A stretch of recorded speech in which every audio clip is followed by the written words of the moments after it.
Are you ready for the scene where Michael Corinthos finally stops being the family's golden boy and becomes its executioner? In the ever-expanding circus known as General Hospital, it seems morality is less a compass than a revolving door. Every week, someone else takes a turn walking through it, halo askew, gun in hand, ready to declare their innocence while planting evidence in a relative's bedroom. The current Who Shot Drew saga has reached the point where even Port Charles's pigeons could be suspects, yet the real crime may be what the writers have done to basic logic. Let's begin with Michael Corinthos, once the show's resident tragic scion, now apparently its designated scapegoat. According to the Gospel of Lazy Writing, if a gun is fired anywhere within a 50-mile radius, Michael must have pulled the trigger. Never mind that the man couldn't locate Willow's prison cell without a map, or that if he had shot Drew would be as dead as a plotline in Days of Our Lives. The notion that Michael, who has survived mob wars, coma, and Claudia Zacchara's deranged kidnapping spree, would suddenly become an inept assassin is comedy masquerading as suspense. Fans have pointed out the obvious. Michael is too strategic to commit murder without a plan airtight enough to impress the CIA. If he wanted Drew gone, he'd hire a professional, make a call to Brick, and ensure that not even a trace of gunpowder residue touched his bespoke suit. The fact that we're meant to believe he left fingerprints on Edward Quartermain's antique pistol and then carelessly let himself be seen near Liz's house moments before the weapon turned up suggests not a crime of passion, but a crime of bad screenwriting. And then there's Willow. Once the town's patron saint of self-sacrifice, she's now a walking case study in emotional whiplash, a woman whose tears are as plentiful as her betrayals. The very idea that she could have staged this entire shooting fiasco, planted the weapon, and framed Michael almost seems plausible, if only because it would finally give her something resembling agency. After all, she's shown she can steal babies, torment Sasha, and emerge from prison with the kind of flawless manicure that screams day spa more than solitary confinement. Some fans even propose that the shooting was Willow's split personality moment, angelic nurse by day, avenging gunwoman by night. Others think she simply snapped when her plot against Drew unraveled. Either way, the woman who once embodied purity has become so drenched in deceit, she makes Nell look like a Girl Scout. If she indeed planted the gun to frame Michael, it's less a crime of passion than one of pathological projection. Her outrage at him feels almost rehearsed, as though she's scolding him for committing her own sins. Meanwhile, Drew Kane, or whatever version of Drew this is now, has become a soap villain of the least imaginative sort. The one who does evil because the writers can't think of anything else for him to do. His laundry list of atrocities reads like a parody of How to Lose a Fan Base in 10 Episodes. He blackmails, steals family heirlooms, uses children as leverage, and apparently leaves Ned for dead during a heart attack. And yet, somehow, he remains the town's moral compass. If there were any justice left in Port Charles, Drew would be cuffed to a hospital bed, rather than pontificating about loyalty and truth. Of course, this entire debacle depends on the assumption that the Port Charles Police Department has the deductive power of a banana.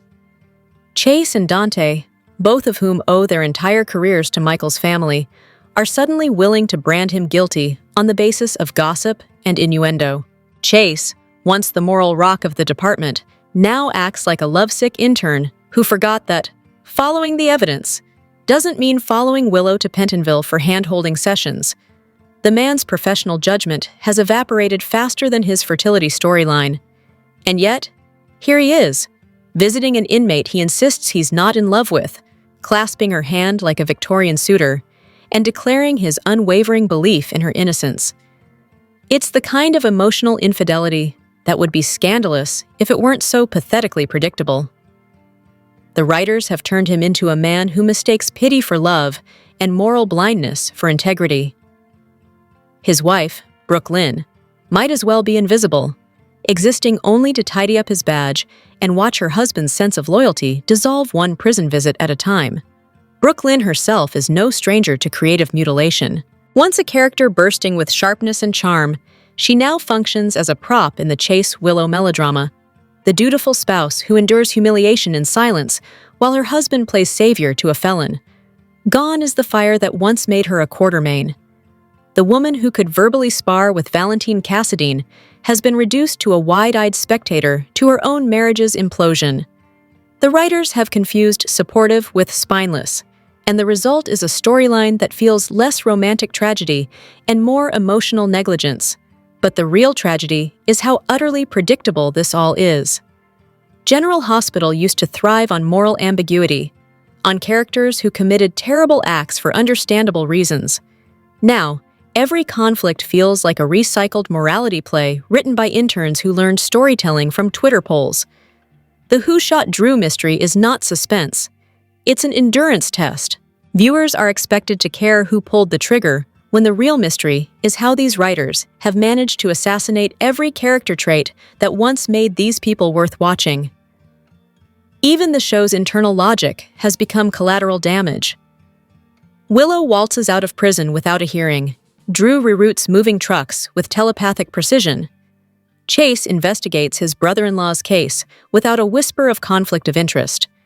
The Quartermains, once soap royalty, now behave like squabbling extras in their own home. The sense of family loyalty that once defined them has been replaced by public betrayal. Dante and Chase gossip about Michael's guilt while living under the Quartermain roof, eating Quartermain food, and enjoying Quartermain luxuries, all while plotting against their host. It's less family drama and more parasite horror. At this point, the only consistent thing about General Hospital is inconsistency. Every character behaves not according to motivation, but convenience. Michael's ruthlessness appears when the writers need tension, then evaporates when they require him noble.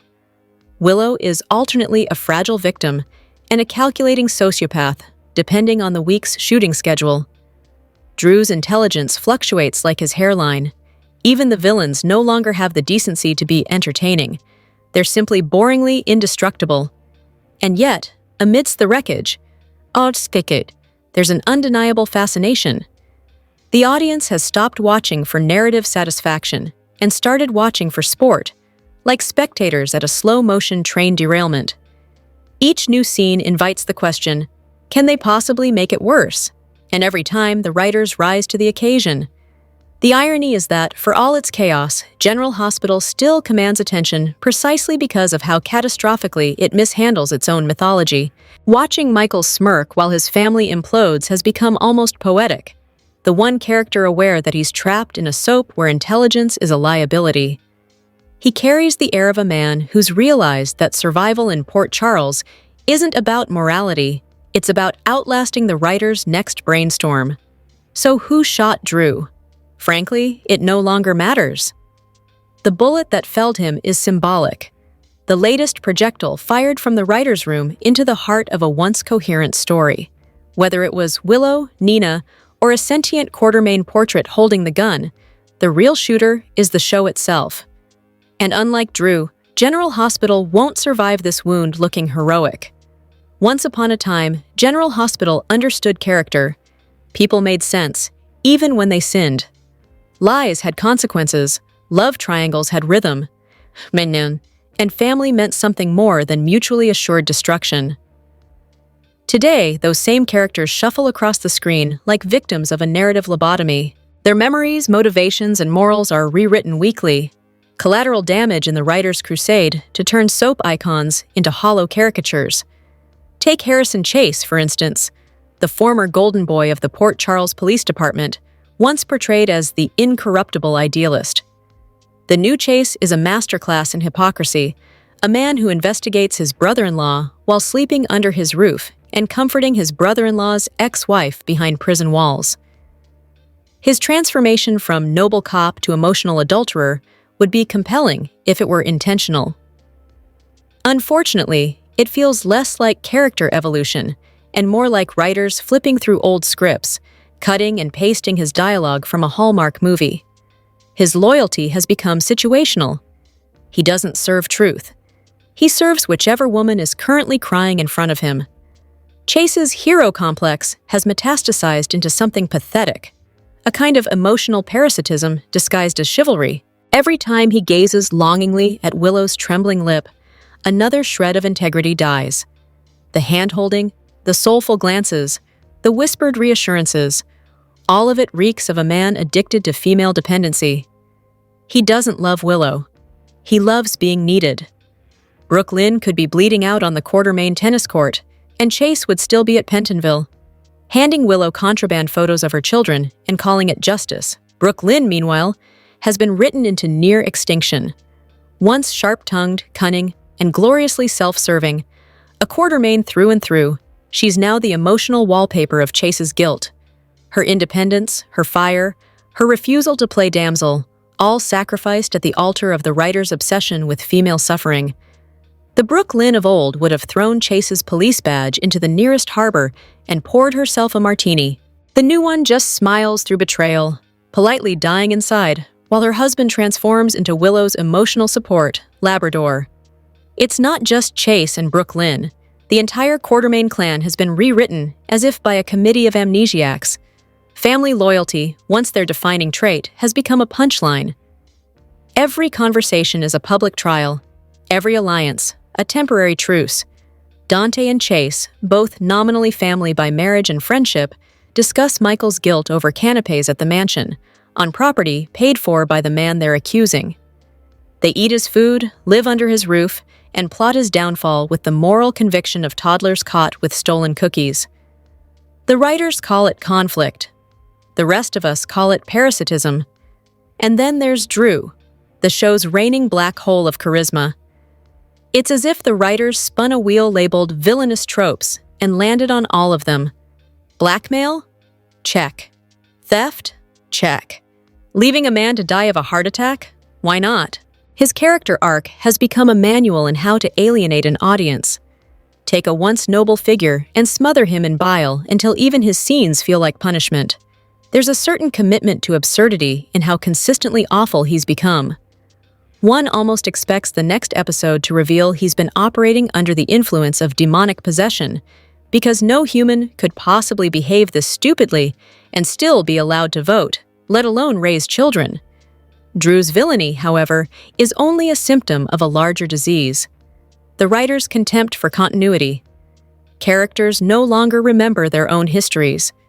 Drew blackmails people who once saved his life. Willow accuses others of deceit while juggling more secrets than a Cassadine. Michael, who was raised on mob codes and moral ambiguity, suddenly acts like a man who's never seen a gun before. Even the town's doctors and detectives, formerly bastions of competence, now perform like interns on day one of a summer internship at Chaos Inc.'s. Consider Portia and Curtis, eternally trapped in a carousel of blackmail and moral posturing. Their storylines read like they were assembled by a random plot generator. Insert scandal, sprinkle guilt, press loop. Every time they appear, another character's credibility oozes a quiet death. Portia's medical decisions change with the weather. Curtis's self-righteousness could power the grid. Together, they form a morality play so sanctimonious it makes the Vatican blush. And still, the true epicenter of dysfunction remains the Willow-Michael-Drew axis, a Bermuda Triangle of bad writing where reason goes to drown. Willow, once the embodiment of compassion, now manipulates everyone within arm's reach.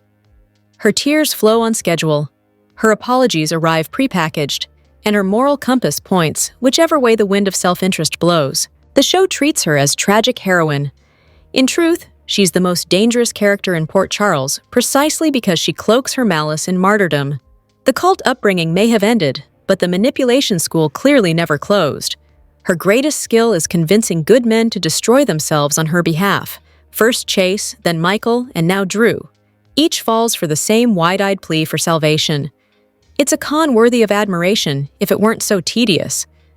She weaponizes vulnerability with surgical precision, turning pity into power. It's not love that drives her, it's strategy. In another universe, she'd be a CEO. In this one, she's just the woman who managed to make half of Port Charles look like idiots. Meanwhile, Nina, once a deliciously complex villain, has devolved into comic relief. Her schemes are as transparent as her wine glass, and yet she still imagines herself the master manipulator. Watching her plot against Michael, only to end up hoisted by her own delusions, has become one of the few reliable pleasures left.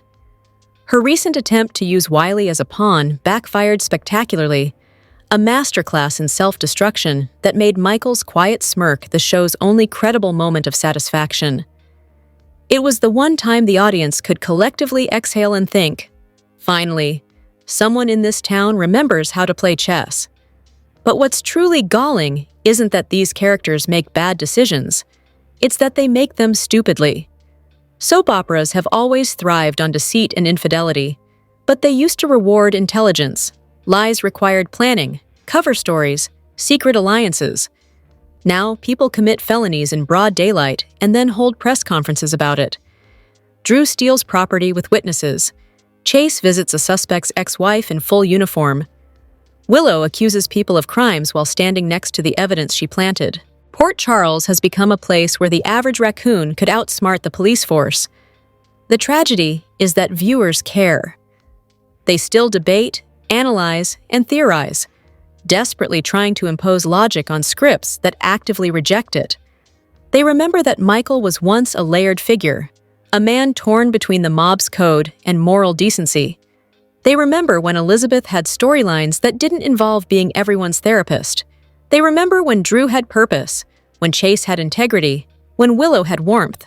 The writers, however, appear to remember nothing at all.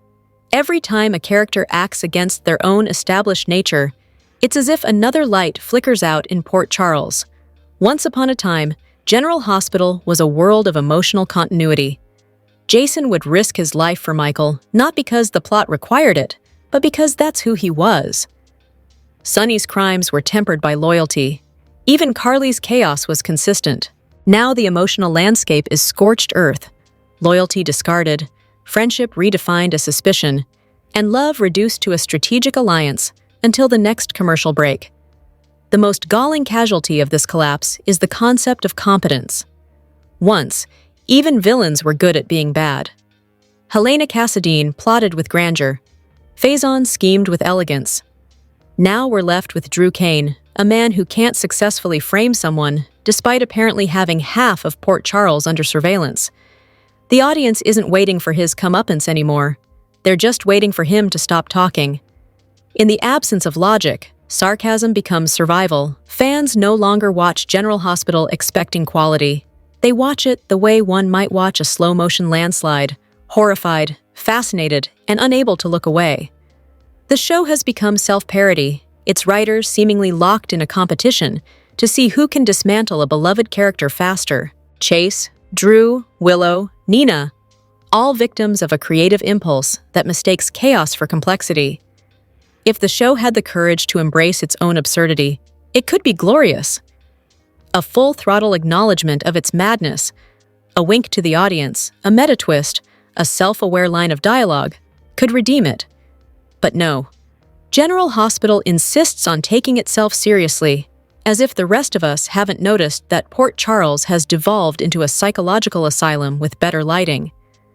The ensemble that once held the weight of decades now drifts aimlessly through recycled scripts. Every betrayal feels hollow, because the writers have betrayed something larger, the trust that viewers place in consistency. A soap opera can survive murder, resurrection, even amnesia. It cannot survive indifference to its own characters. And so, as the Who Shot Drew storyline staggers on, it's no longer about finding the shooter. It's about identifying the last remaining trace of character dignity before it disappears entirely. Michael may not have fired the gun, but the writers have certainly pulled the trigger on their own creation. There was a time when resurrection in General Hospital was a thrilling absurdity, the kind of deliciously implausible twist that made fans gasp, not groan. Luke Spencer could come back from the dead, Helena could rise again, and no one questioned it because the stories had pulse and purpose. Now revival is no longer a miracle, it's a creative crutch. Characters may return from the grave, but the writing remains buried 6 feet under. The modern GH doesn't resurrect. It recycles. It keeps bringing bodies back, but leaves the souls behind. Elizabeth Weber, once the beating heart of the hospital, now wanders the corridors like a ghost of narrative potential. Once fiery, compassionate, and capable of carrying an entire arc on her shoulders, she has been demoted to the town's emotional janitor, mopping up everyone else's melodrama while being denied her own. Fans have pleaded for years. Give her a story worthy of Rebecca Herbst's talent. Instead, she gets hand-me-down dialogue from whatever intern just finished writing Drew's latest tantrum. Elizabeth's career trajectory is a masterclass in creative cowardice. Rather than craft a storyline that showcases her intelligence or resilience, the writers have confined her to a purgatory of platitudes. She dispenses advice, frowns meaningfully, and occasionally sighs about Franco, who, by the way, was killed off only to return as someone else. Because apparently, the writers believe recasting is the same as resurrection. When Franco died, Elizabeth lost not only a husband, but the last coherent thread of her own identity. Since then, she's been little more than the hospital's designated grief counselor, doomed to orbit the chaos of others without ever being the center of her own. The waste doesn't end there.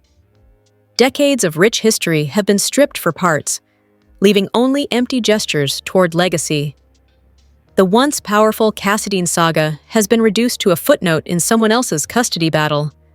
Valentine, Nicholas, and the entire extended family of aristocratic maniacs, once responsible for plots involving cryogenic chambers, stolen embryos, and diplomatic blackmail, now exist mainly to fill airtime. Their grandeur has been traded for gossip. Port Charles used to feel like a world. Now it feels like a soundstage with amnesia. Nowhere is the creative rot more obvious than in how the show handles romance. Love, once the oxygen of soap operas, has been replaced by emotional triage. Couples are no longer built. They are assembled, tested, and discarded like defective prototypes. Every pairing is doomed to implode, not from tragedy, but from narrative laziness. Chase and Brooklyn, the rare couple whose chemistry actually registered, are being sabotaged for the sake of a recycled triangle with Willow, the same woman who has already exhausted 3 male leads and 2 psychiatrists. It's less a love story than a public service announcement about codependency. Brooklyn's potential as a modern heroine, sharp, witty, flawed, has been flattened into submissive politeness. She exists now primarily to be cheated on emotionally and gaslit professionally.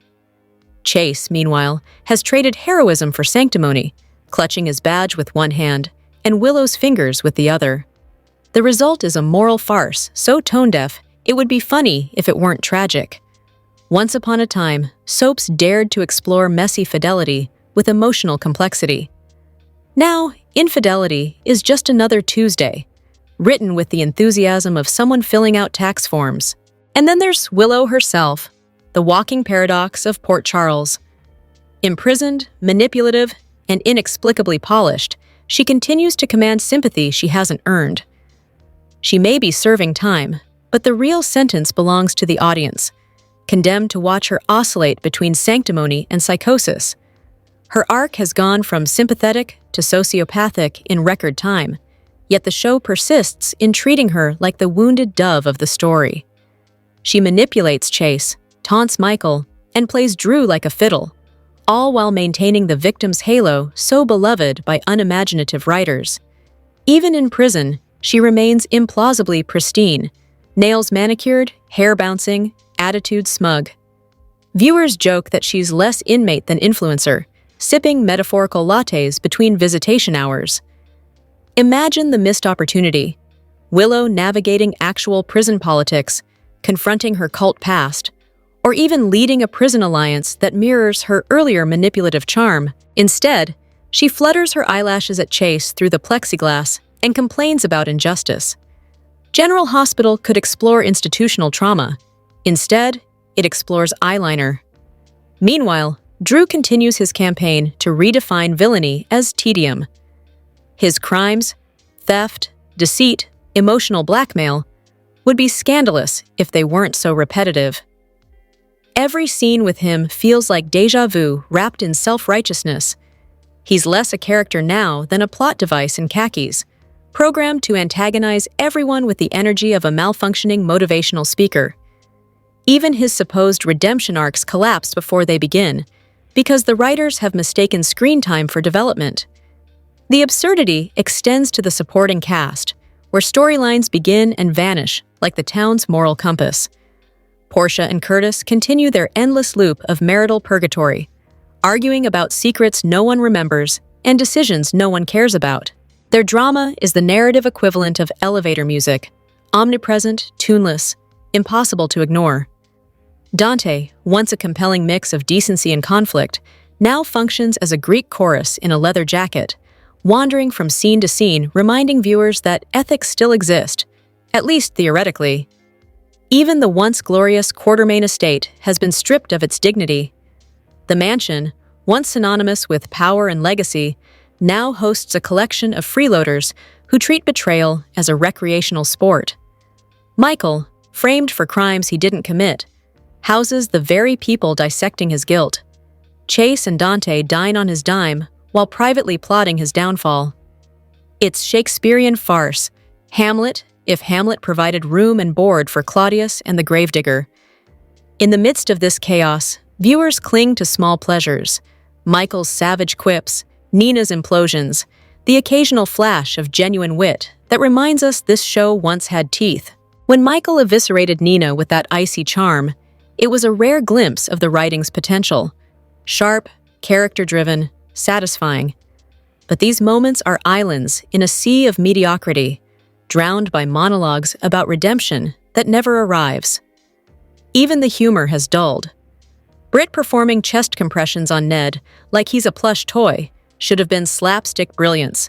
Instead, it landed like unintentional parody. Dialogue once sparkling with innuendo now drips with exposition. The rhythm of the show has slowed to a crawl, weighed down by plots that move only when viewers threaten mutiny. The once dangerous energy of Port Charles has been replaced by bureaucratic inertia. And yet, the show persists. Undead, unkillable, and somehow still addictive. There's a strange genius in its ability to frustrate and fascinate simultaneously. Fans may threaten to quit, but they don't. They watch through gritted teeth, narrating their outrage online, performing the kind of forensic analysis usually reserved for unsolved crimes. It's as if General Hospital has become its own cult, one where the initiation ritual is disbelief and the sacred scripture is the writer's room whiteboard. If the series had the courage of its own chaos, it could embrace this self-awareness. Imagine a meta-arc where the characters realize they are trapped in an endless narrative loop, where Elizabeth notices her life resets every 6 months, or Michael remarks that he's been accused of more crimes than the entire Cassadine family combined. A wink to the audience could turn tedium into satire, mediocrity into art. Instead, we get solemn pronouncements of love from people who can't remember last week's betrayal. Still, there's something almost noble about the endurance of its fans. For every incoherent plot twist, they generate a theory more plausible than the script. For every botched romance, they reconstruct emotional logic the writers abandoned. They keep the memory of General Hospital's golden age alive, not through nostalgia, but through sheer defiance, a collective refusal to let mediocrity have the last word. Because beneath all the nonsense lies a truth the writers seem to have forgotten. Soap operas matter when their characters do. Port Charles isn't compelling because of guns, blackmail, or resurrections. It's compelling because of its people, their connections, betrayals, loyalties, and grief. Strip those away, and all that's left is noise. The problem isn't that everyone in Port Charles is flawed. The problem is that they're no longer consistent in their flaws. General Hospital today feels like a hall of mirrors reflecting its own decline. Characters reappear as shadows of themselves, plots loop back on empty themes, and the hospital at its core, once a metaphor for healing, now feels like a morgue for creativity. Resurrection has lost its magic because nothing stays dead long enough to mean anything. When everyone returns, nobody matters, and yet, hope, that most stubborn of viewer instincts, lingers. There's always the possibility that someone in the writer's room will remember why this show existed in the first place. To make the ordinary extraordinary, to give melodrama emotional truth. Until then, the audience will continue its vigil, equal parts mourning and mockery, watching their beloved Port Charles shamble forward. A soap opera zombie in designer clothes, still beautiful in the moonlight, still bleeding character by character. So yes, General Hospital lives on. But like so many of its resurrected characters, it's not really alive. It's merely refusing to die. Britt may be trapped in Faison's final project, caught between survival and doing what's right. For a town that never forgets its villains, Port Charles still hasn't decided what to do with Britt on General Hospital. The Britch label lingers like perfume that won't wash off, even after she saved Ned's life on the sidewalk outside of Bobby's. But the victory turned sour the minute she was barred from following him into the ER. Every sound from inside that room hit like static she couldn't shut off. She'd done the hard part. He had a pulse, but still, she was parked in the hall like a bystander. After years spent trying to fix her name, that landed harder than she let on. In Port Charles, grace shows up slowly, if it shows up at all. Britt's hands didn't shake when everyone else's did. Gio's voice cracked. Emma froze, but Britt stayed locked in. By the time the medics pulled up, she'd already done what she came for, brought Ned back from the brink of death. But when they took him to GH, the authorities slipped away like it always does. The woman who'd just saved a Quartermain was suddenly standing there like she didn't belong. It's the kind of cruel balance Britt knows too well, being both the answer and the problem in the same breath. She could have told them what possibly triggered it, what to check first, but nobody asked. They worked the case while she stood outside, adrenaline still buzzing in her chest. Maybe that's what cuts the deepest. She'd already proved herself. She didn't need saving. She'd just done the saving. Still, Britt didn't flinch. She stayed put, calm and deliberate, because that's who she's become. She's not the chaos they remember. She's the cleanup. She used to dodge anything tied to Faison. Now she seems knee-deep in his final project. She appears to be an unwilling participant, forced into coercion because of the medicine being provided that keeps her Huntington's symptoms at bay. Whatever Britt couldn't fix inside that ER, she hasn't stopped chasing. Saving Ned was the visible part, the thing everyone could point to. What's under it runs deeper. Old scars, half-buried files, the kind of mess Faison left behind when he decided no line was too far to cross. She's been piecing those fragments together, not for glory, but because she's tired of being the cautionary tale tied to his name. Can she be working from within to undo the damage her supervillain father continues to cause, even from beyond the grave? Before she faked her death, she was on a strong path to redemption. But now, not everyone seems to give her a break, a chance to make up for her past actions. If the cost is stepping into danger again to stop the cadre of villains like Sidwell and Dalton, so be it. She isn't looking for applause. She's trying to quiet the noise and finish the job. That takes work here.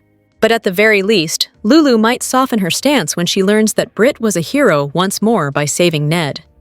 Dominic Zamprogna jokes about the surreal task of sharing scenes with characters who've literally come back from the dead. For once, the PCPD isn't the most chaotic place in Port Charles. It's Anna's office. Nathan, long presumed dead, already asked Anna for his badge back before her sudden disappearance, officially a WSB assignment, unofficially a kidnapping. And Dante, now acting commissioner, didn't hesitate to give his old partner his badge back. The moment felt like one of those rare soap collisions where on-screen history and real-life friendship run on the same current.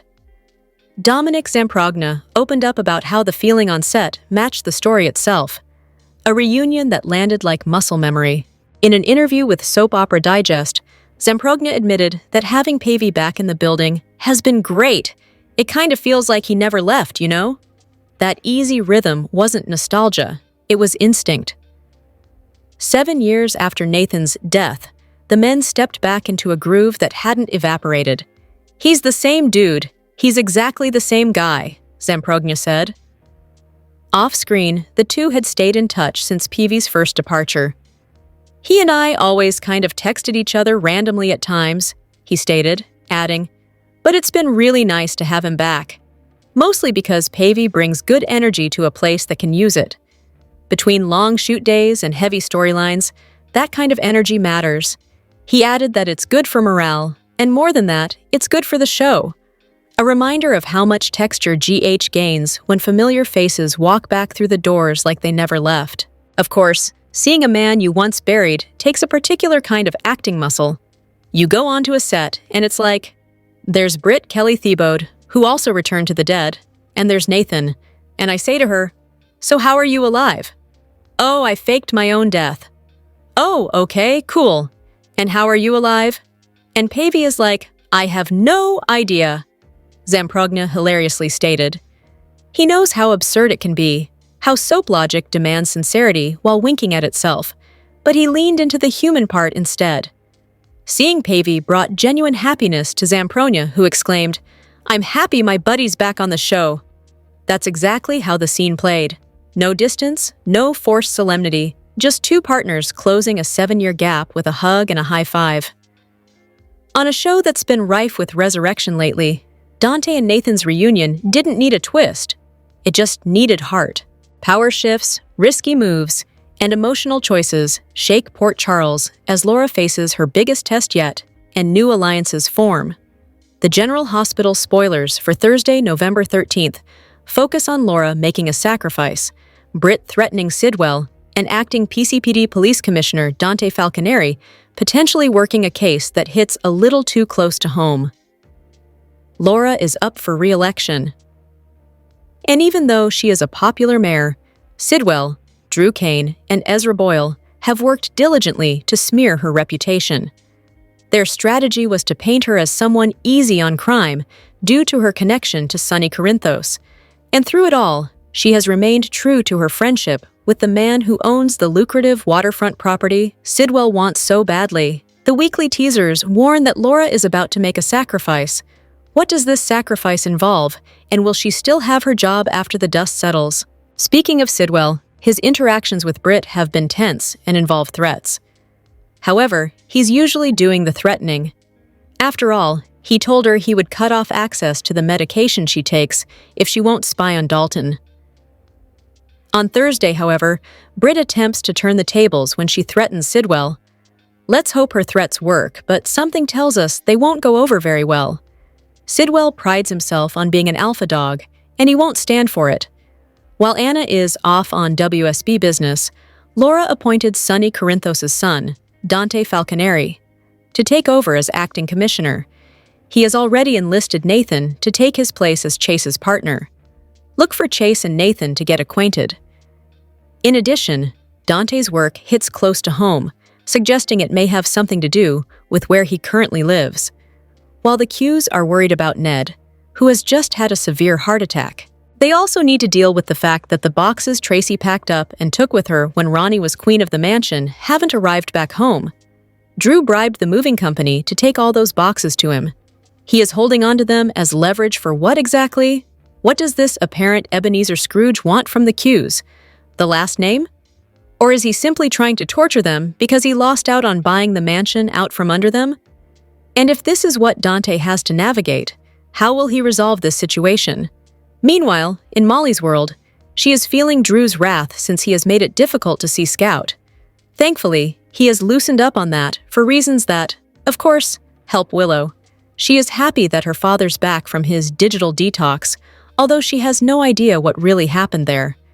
Additionally, Molly has begun to realize that she has feelings for Cody.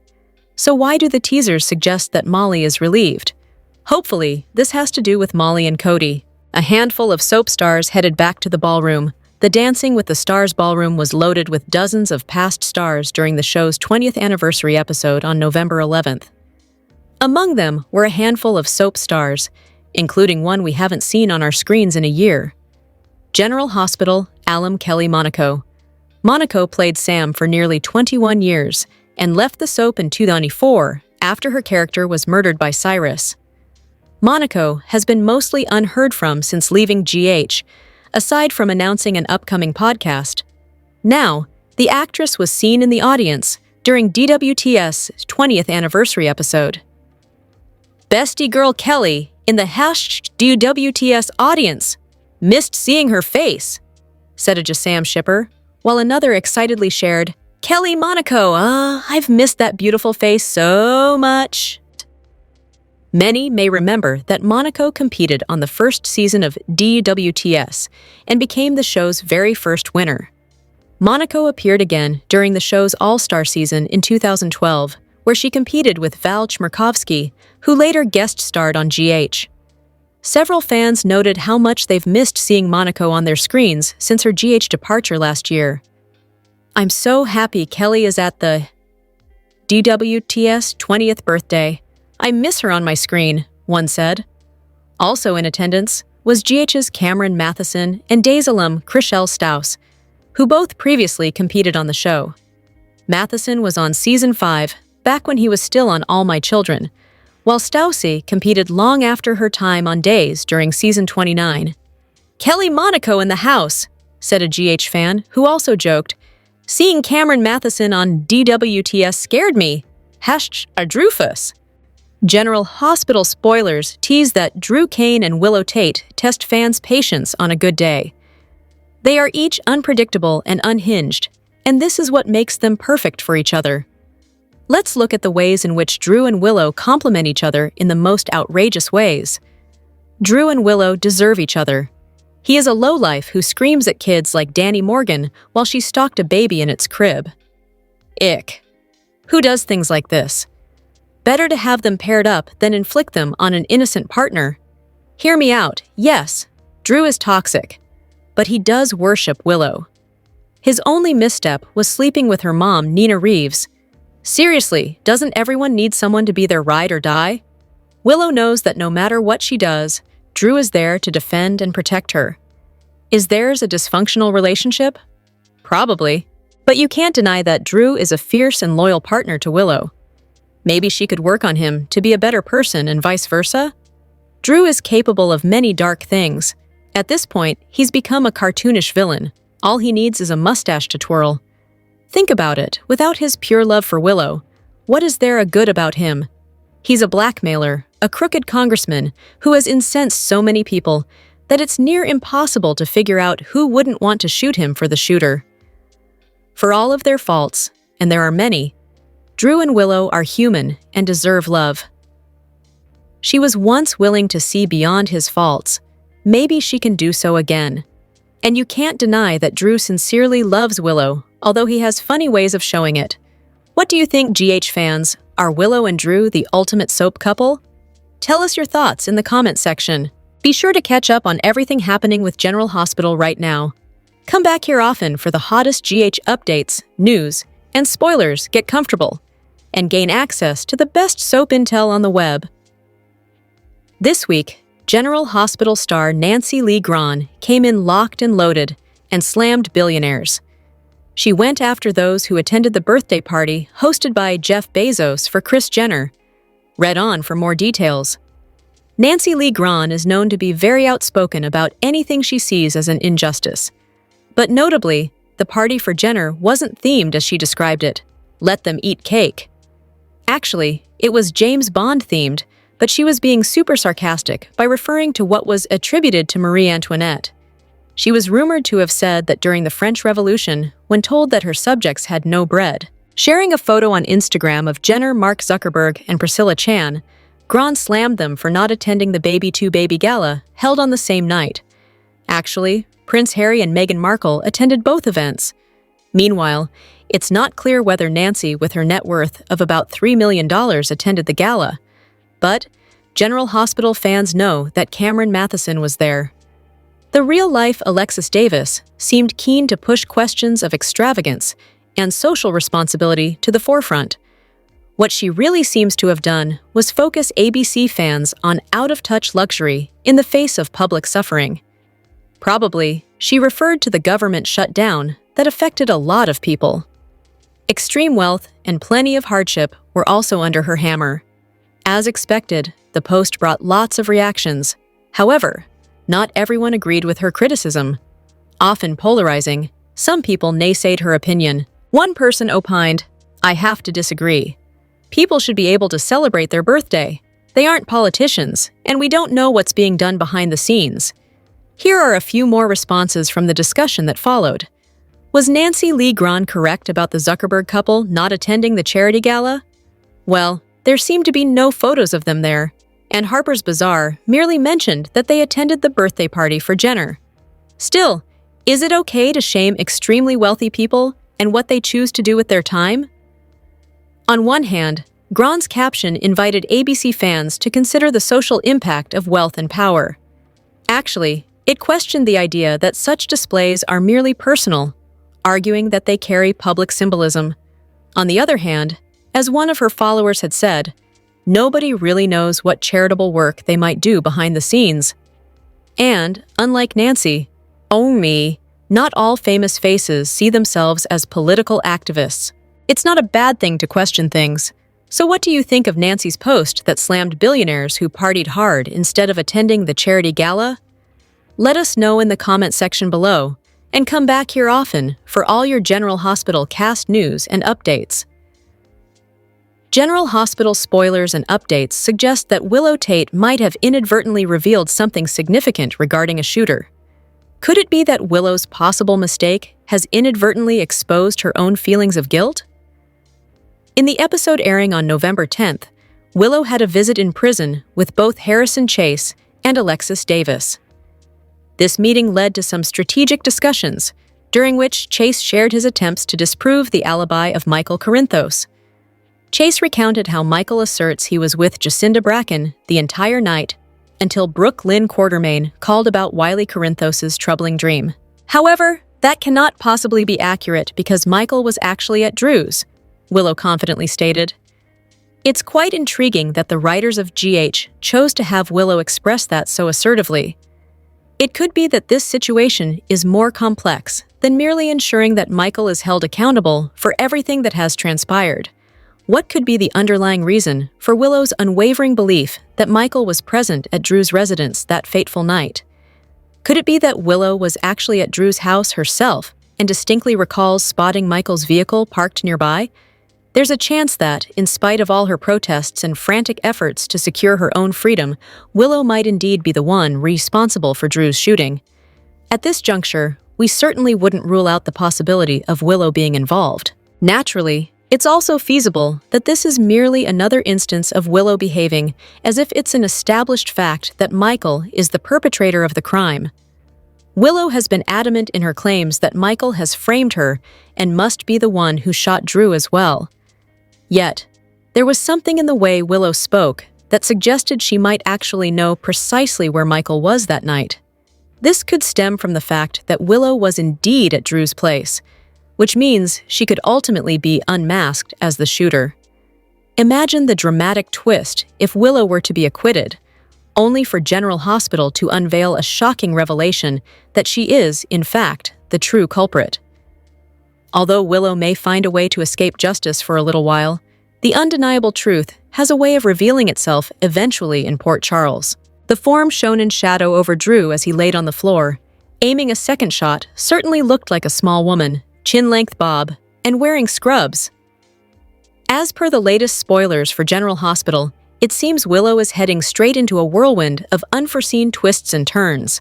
So be sure to keep your eyes peeled for all the most recent updates regarding the jaw-dropping revelations and escalating drama that are just around the corner.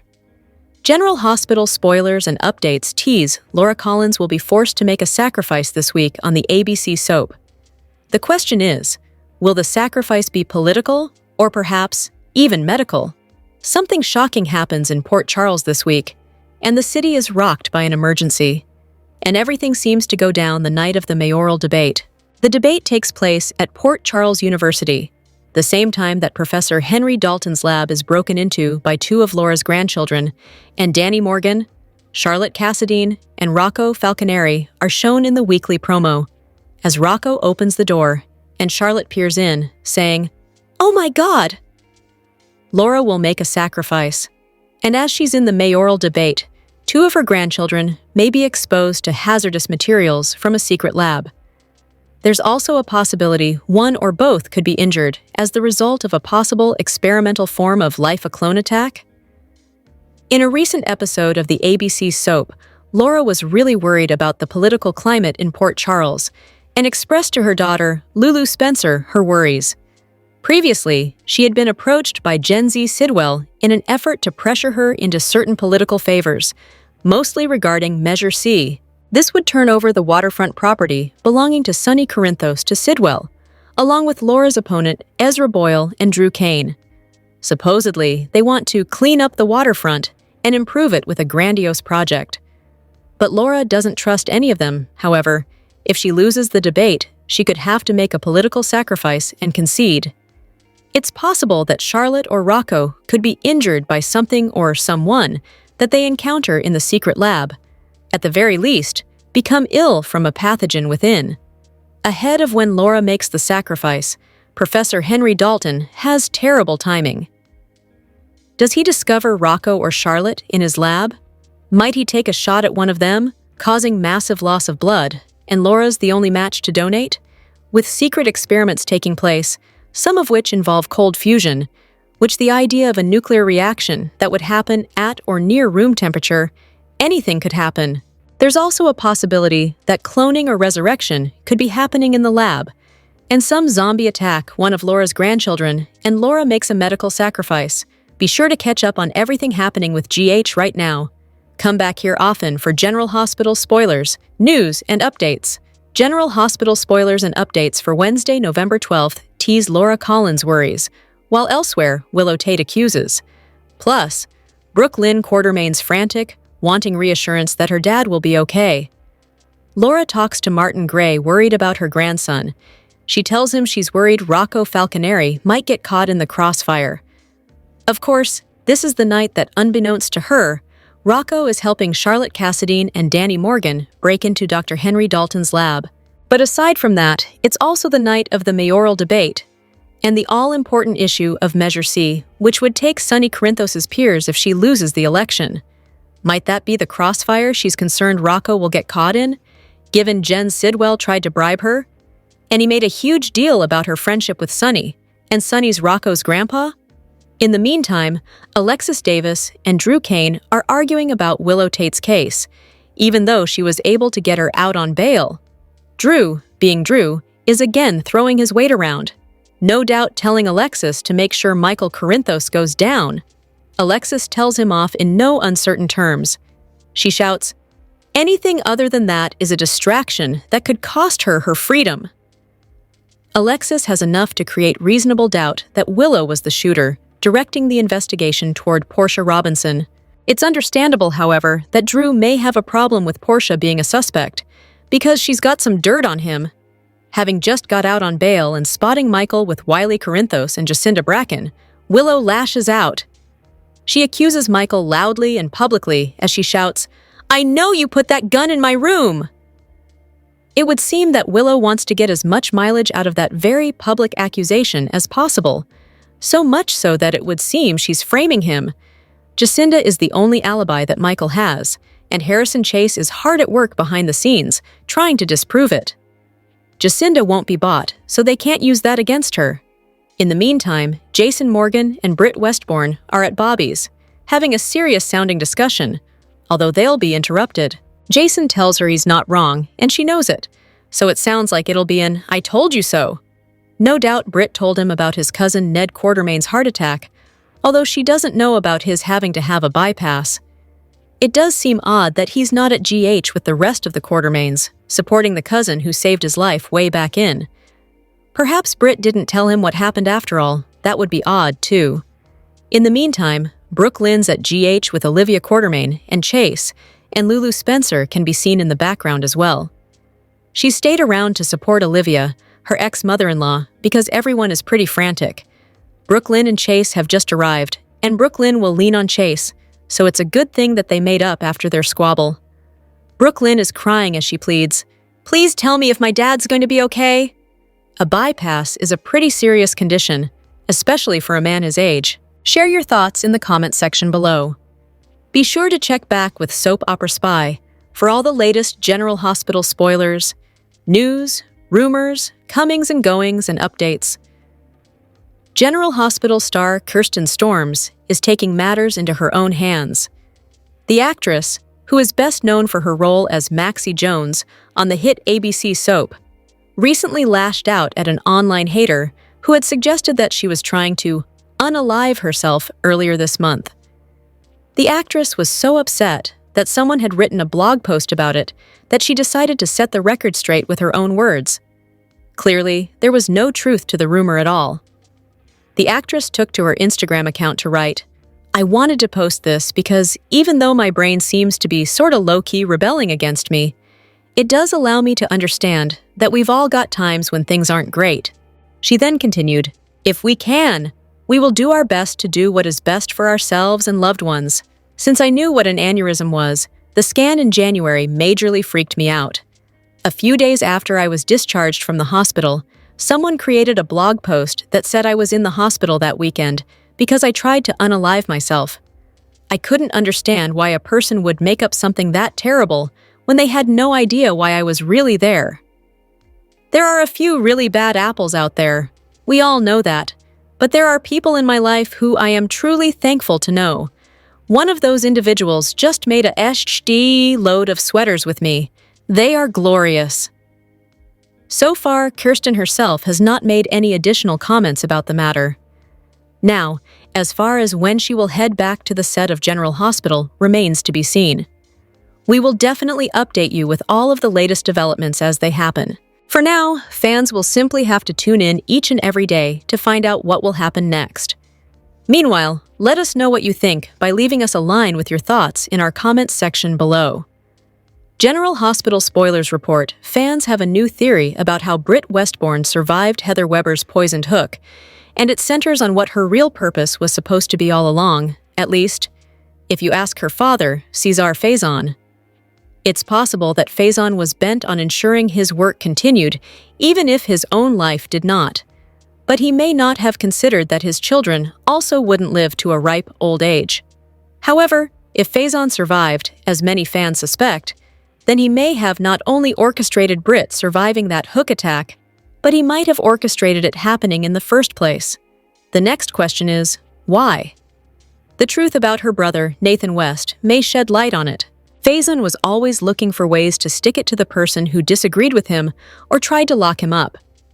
His research was the greatest love affair of his life, at least, the most consensual one.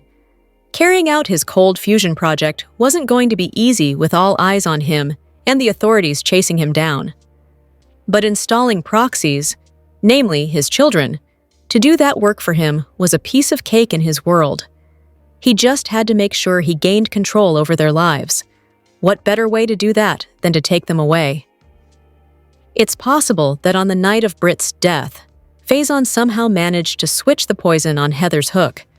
It's also possible that she was somehow led to the altercation between Heather and Jocelyn Joss Jacks, and that it was always the intent for Britt to be hooked. If the poison substance was something that just caused a temporary comatose state or suppressed Britt's heart rate and breathing, this is a soap after all, then it might be possible that she was never in need of the antidote because she would bounce back on her own after a time, and following dying in Liesl Obrecht's arms. We can see Faison wanting it that way. Back in 2018, the story was that Faison didn't mean to shoot his good son Nathan, but that is what happened, and ultimately, Nathan succumbed to his injuries, or so we thought. Now, he's apparently back from the dead, if you believe that's him. It depends on who you ask. If this is the real Nathan, we can only assume his resurrection also has to do with Faison wanting his work carried out. If his children are the only way for his sinister project to continue, and he only trusted the minds of his own flesh and blood to be able to pull it off, it makes sense that he would take them out just to put them on ice in some fashion and bring them back later.